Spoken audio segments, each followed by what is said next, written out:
यह है आरजे कार्तिक की 1 मिनट स्टोरी। ये कहानी एक किसान की, जिसे एक संतान की प्राप्ति हुई। जब वो बच्चा 5-6 साल का था तब किसान की पत्नी का निधन हो गया।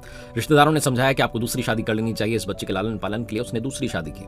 दूसरी पत्नी से भी उसे एक बेटा प्राप्त हुआ और कुछ समय बाद उसकी दूसरी पत्नी का भी निधन हो गया। दोनों बच्चों को किसान ने अकेले पाला पोसा बड़ा किया। जब बड़े बेटे की शादी करवा दी, उसके कुछ समय बाद किसान की मृत्यु हो गई। जो भैया भाभी घर में थे, उनके साथ छोटा भाई रहता था। भैया भाभी को भाई जो था अकड़ता था कि ये सौतेली माँ का बेटा, और दोनों इस बात को लेकर के परेशान रहते थे कि प्रॉपर्टी का आधा हिस्सा इसको देना पड़ेगा। समय का फेर ऐसा था कि छोटा भाई बीमार रहने लगा।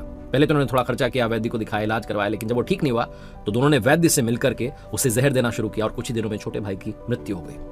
भैया भाभी खुश थे कि अब हमारा पीछा छूट चुका है। समय के साथ इन्हें भी संतान की प्राप्ति हुई। इनका बेटा बड़ा हुआ, उसकी शादी करवा दी।